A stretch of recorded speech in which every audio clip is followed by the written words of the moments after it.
If you're familiar with most modern witch-related shows and real-life witches, It wasn't until I was in my teens where I started to be more in control. No, thank you. you'll notice a consistent, cringe-inducing theme so violating that even a long shower can't wash away the shame. Hot shower! Hot shower! But you know what won't cause you shame? Hitting the like and subscribe button. Nailed it. Classically, witches were perceived as evil Satan worshippers, but in the last 60 years or so, witchcraft has been secularized into something akin to a vague, pantheistic superpower rather than a pact with the devil. As with all things, there are always exceptions, but for the sake of brevity, I won't dwell on said exceptions. From shows like American Horror Story Season 3,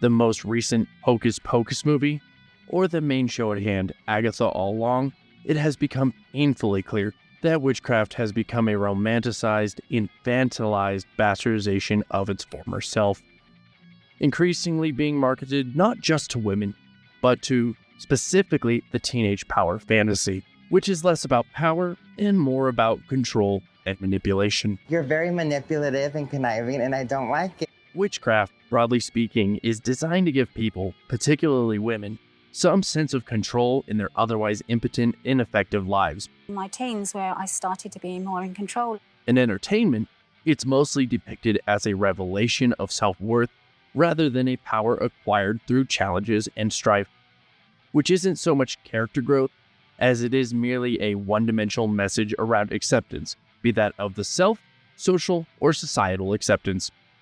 The notion of a coven reinforces collectivist self-congratulatory behavior with collectivist drivel by having a woman surround herself with collectivist yes queens. Yes, yes. Yes! Yes! Rest in peace, the Acolyte. The power of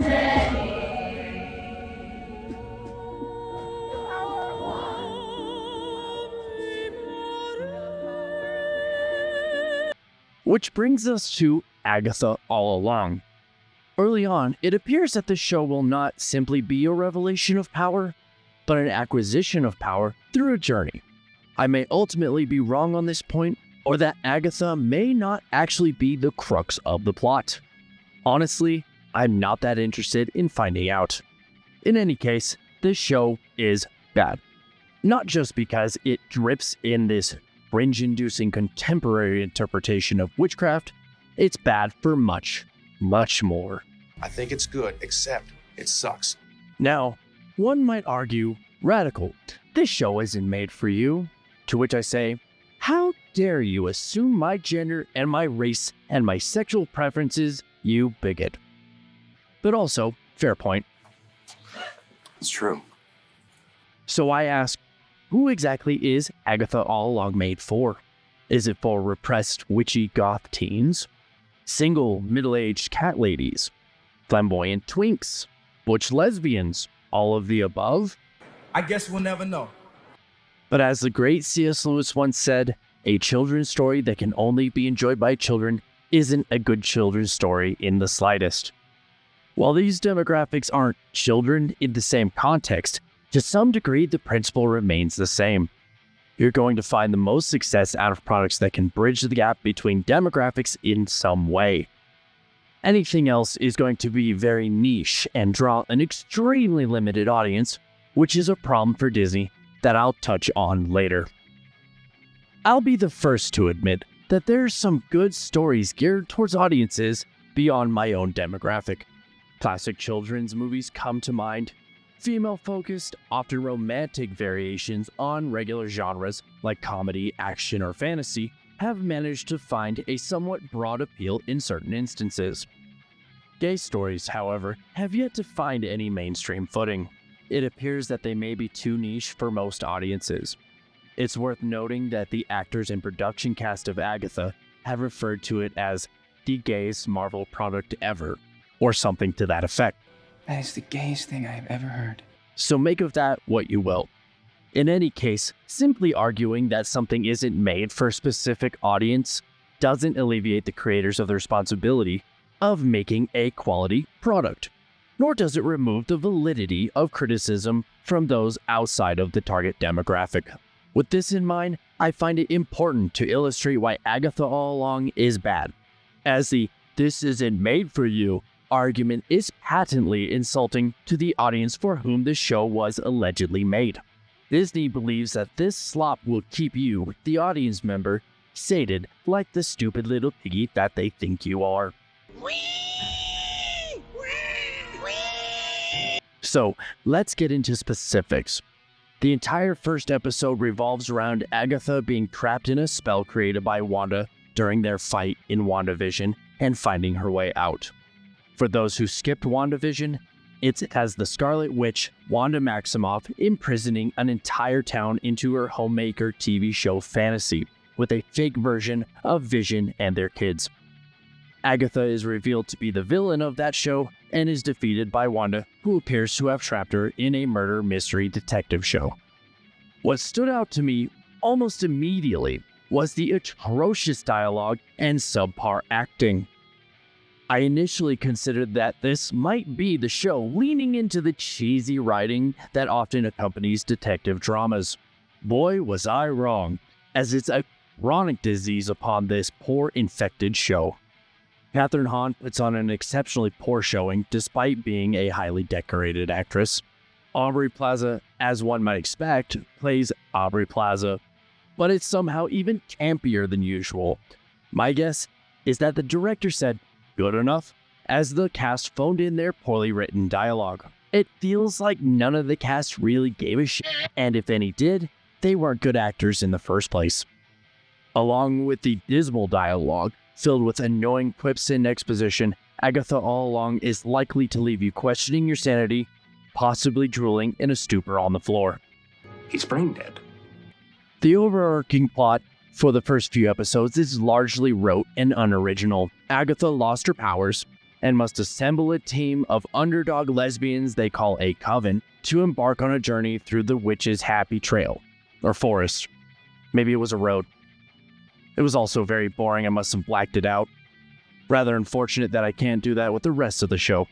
Anywho, the plot isn't too far off from standard team-up stories. Each episode has some self-contained arc, which is fine.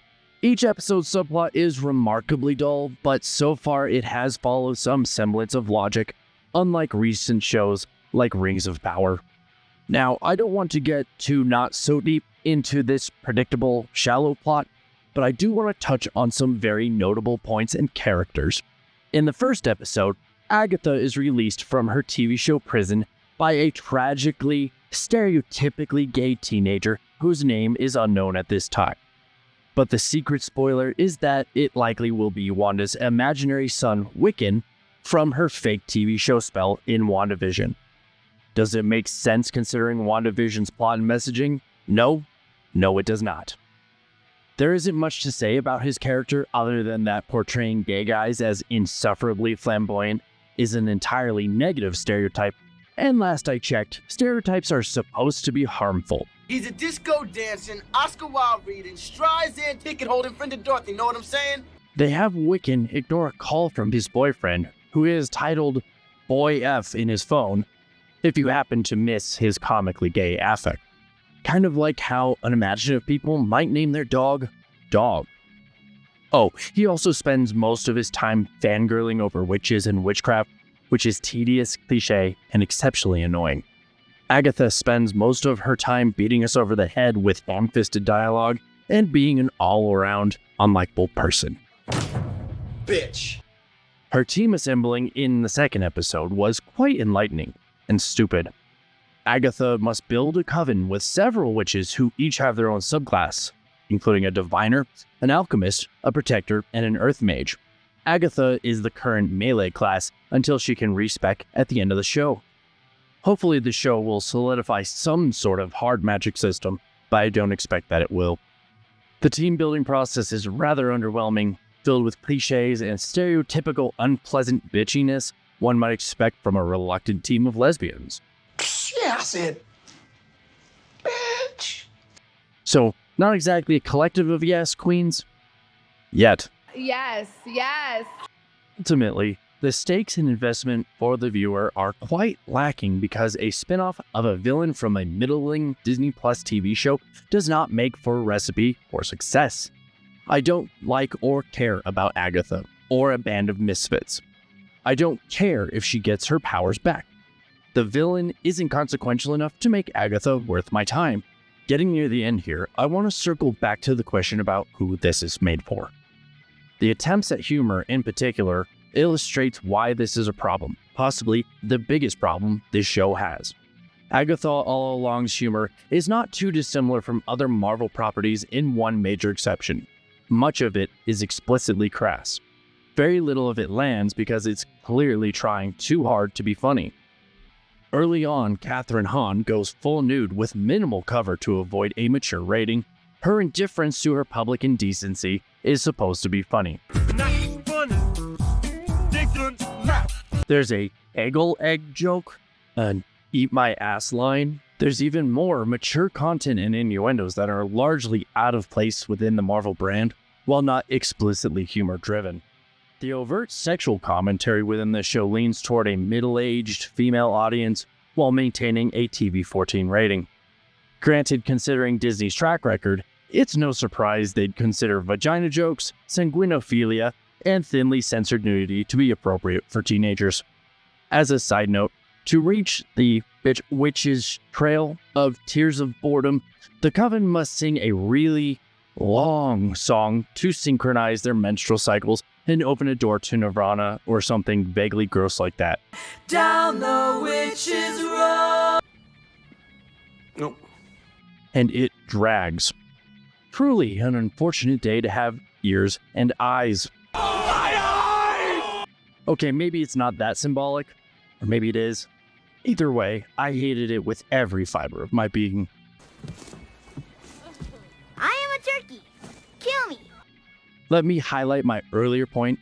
This is how poorly Disney views their audience. Maybe it's not entirely unfounded. At the time of making this video, the 3rd episode had just aired. My notes read, "This show sucks," over and over. Stupid, stupid, stupid, stupid, stupid. It got so bad that the only way I could have any fun was to die repeatedly in Elden Ring, while running Agatha All Along in the background.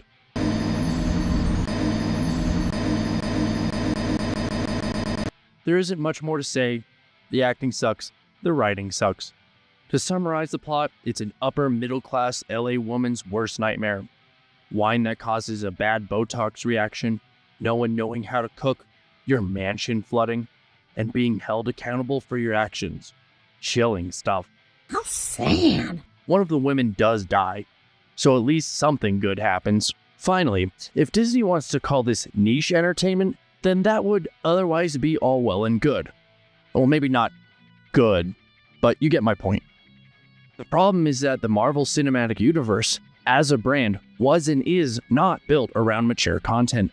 And the idea that Agatha All Along is an irrelevant story for the overall MCU plot is unwise. That's dumb. Agatha is a nobody character on her own. A spin-off for her was exceedingly unwanted by audiences in the first place. The only purpose the show may serve in any capacity is to set up Wiccan as a future Young Avenger, another IP that no one wants. So if Wiccan is intended for the future of the MCU, this means that Agatha All Along is mandatory homework. If the MCU is meant to be a broad appeal property, then building MCU characters on niche, adult-oriented IP is only continuing Disney Marvel's pattern of disastrous storytelling. A guaranteed disaster. Like eating a burrito before sex. So that'll be enough for me. This show wasn't fun to watch and even harder to cover. I'm looking to do a video on something positive soon. Maybe some video games like Space Marine 2 or Unshowdown. If you have a suggestion, leave a comment below. Thanks for watching. I'll catch you in the next one.